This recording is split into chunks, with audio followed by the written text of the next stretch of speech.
If you're interested in learning how to slow down your shutter speed on a bright sunny day with a variable neutral density filter like this one right here, then stay tuned. This video is for you.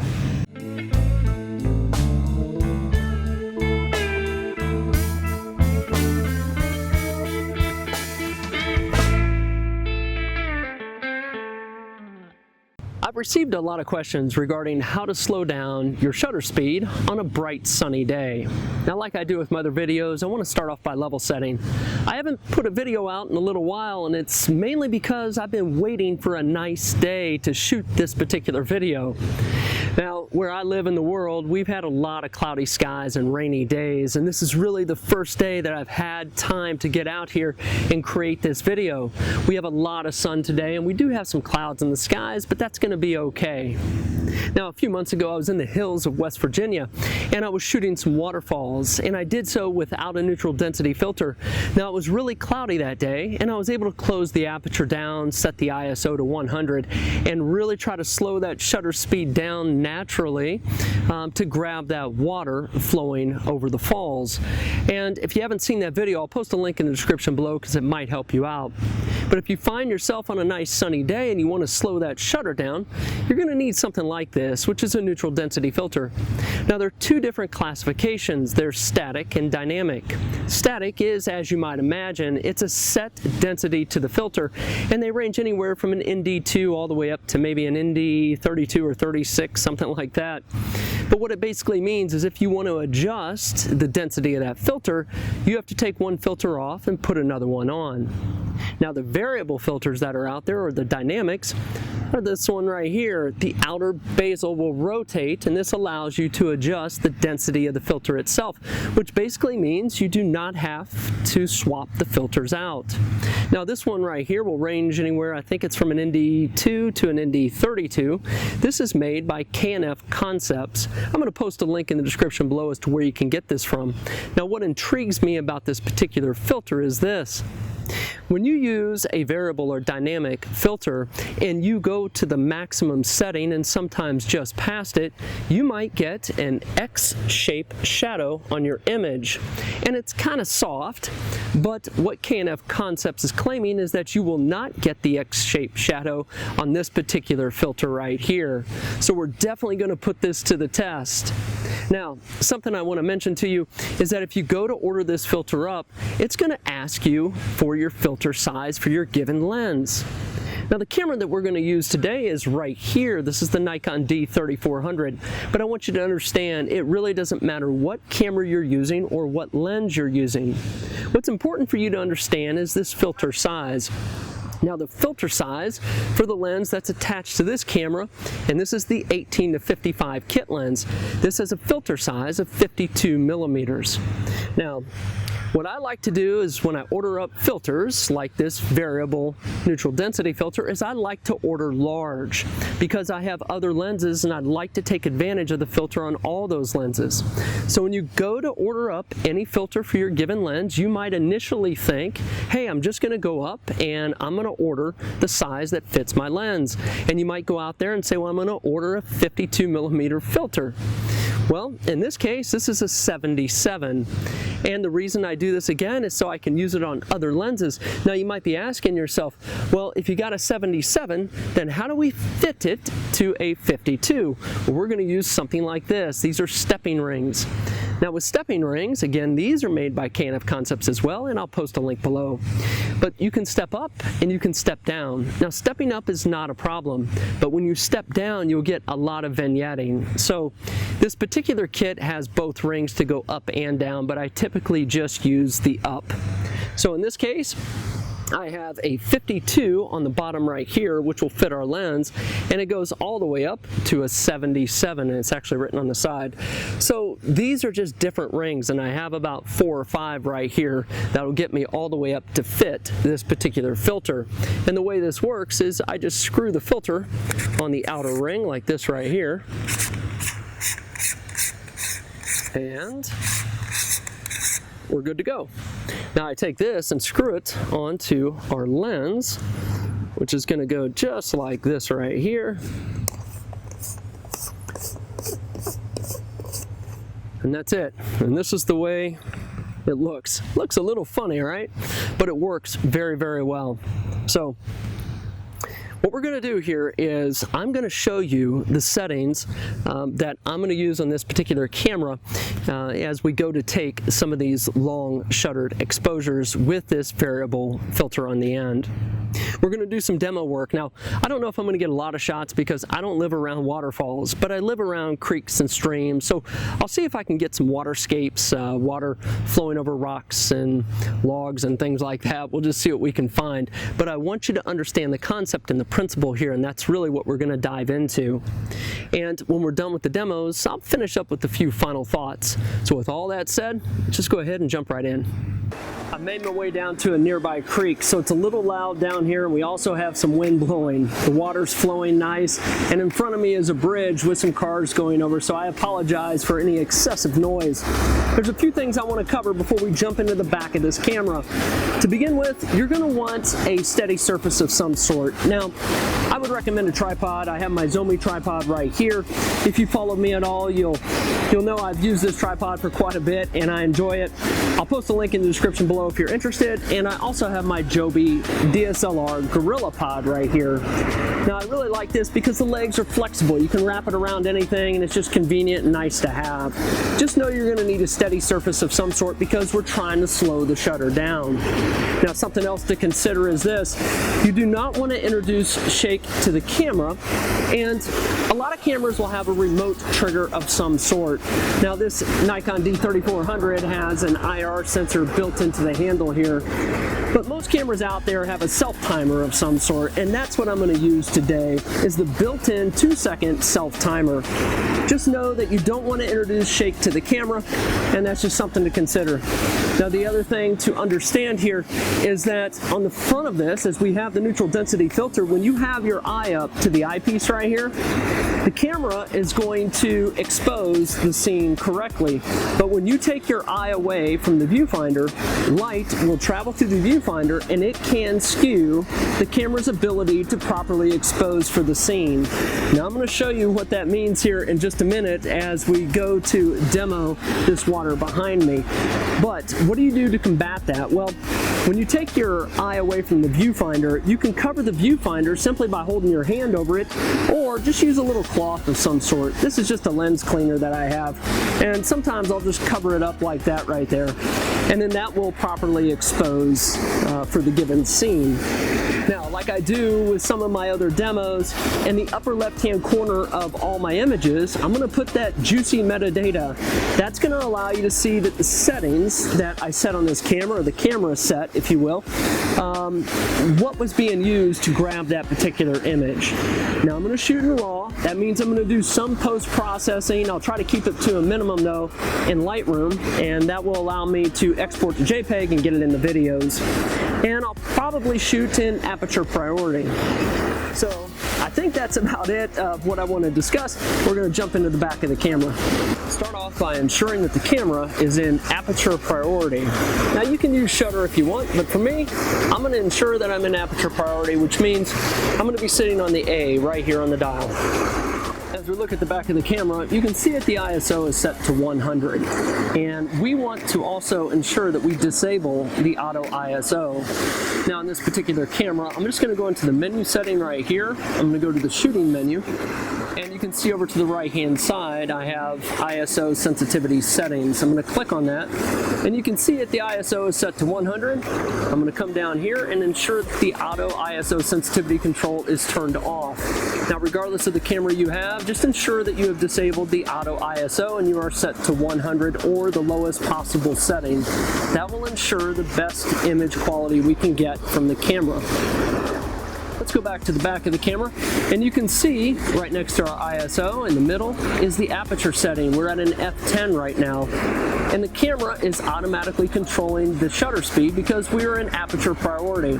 And the camera thinks it needs 1/8 of a second. It's kind of bouncing around here for a proper exposure. But we want to slow that down even more. But while the camera can still see the scene without much issue, we want to go ahead and lock focus. Now, if you've been following me at all, you know I like back button focus, which means I can lock focus simply by pushing the button up here at the top.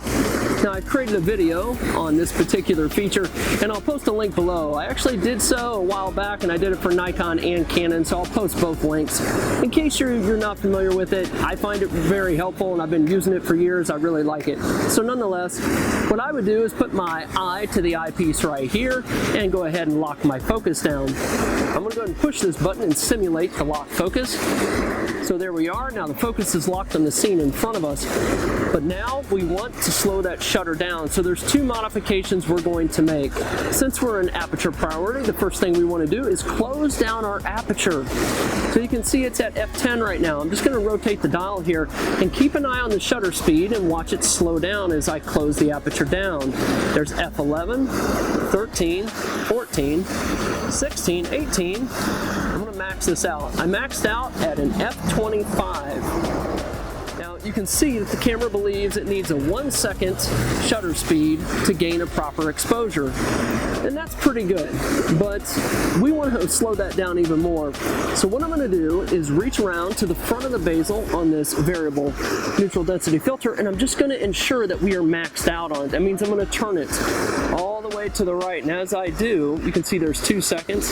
The camera thinks that it needs 5 seconds for a proper exposure, and that's really good. If we feel that's too much, we just dial our bezel back a little bit, and we can have a 2 second, or we can have a 3 second. Now, keeping in mind though, the one thing I mentioned before, you want to ensure that you close up the viewfinder here so that the camera renders a proper exposure. I'm going to go ahead and put my thumb over this and see if it changes any. There you go. It thinks it needs a 6 second. I take my thumb off, it thinks it needs a 5 second. So when you have your eye up there and you lock your focus down and you get your settings in and we're getting ready to take this shot, then you want to ensure that you cover this up. And again, you can do so with a little cloth like this right here, and that works fine. Or if you want to use your thumb, just be sure you're not touching the body. You can just kind of hold it over, or maybe your hand, kind of like that maybe. That kind of works too. So now we're just about ready to take our shot, but there is one more thing we want to do, and that is enable our built-in self-timer. And on this camera right here, the button's right down here in the bottom right-hand corner. I'm going to go ahead and hit this, come over here, and activate our 2 second self-timer, and now we're ready. So what I'm going to do is go ahead and cover this up right here, and I'm going to go ahead and push the shutter button on the front. The camera's going to go for 2 seconds and take the shot, and let's see what we get. I really like the look of this image. It's nice and silky smooth, and keeping in mind that we can always increase that shutter speed a little bit if we want, just by adjusting that bezel on the outside of the variable filter. Now with all this said, I'm going to run around and see if we can grab some more demo shots and have some fun.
It's time to go. Yeah, I go alone.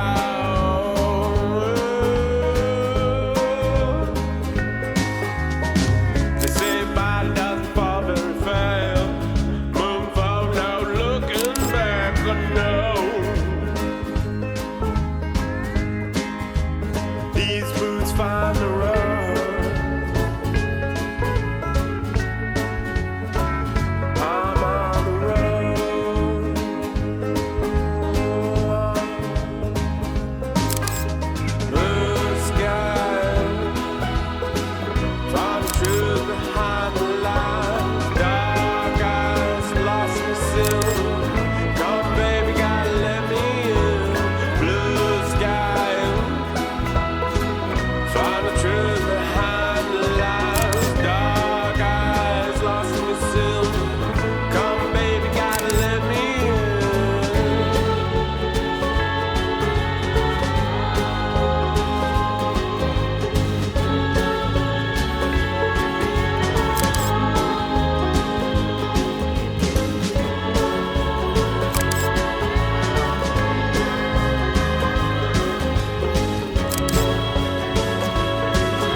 I had a lot of fun taking a bunch of photos today with this variable neutral density filter. Now it's dark outside, so I came inside, cleaned myself up, and I've spent some time in Adobe Lightroom. I really wanted to take a closer look at these images and see just how this filter performed before putting together my final thoughts. Well, I came away with 3 notable items. First is this. I noticed when I was out shooting, and I was shooting in full wide angle, meaning I was at 18 millimeters zoomed all the way out. I saw just a bit of clipping in the corners of some of these images. Now this isn't soft vignetting, and instead this is true clipping. Now this has nothing to do with the variable neutral density filter here, and instead this has something to do with our stepping rings right here. Keeping in mind we're going all the way from a 52 millimeter up to a 77, and when zoomed all the way out at 18, you'll see some of this clipping. Now you might be thinking, what does that look like? I'm going to go ahead and show you right now. So take a look at this image and look in the corners, and you'll see just what I'm talking about. It's more of an opaque clipping. Now this really isn't a huge deal because I tend to just crop down a bit and you can easily get rid of it. And here is the same image after being cropped. Now you can see that the clipping's gone and the image itself looks great. This is one of the images I used in the video and I really like it.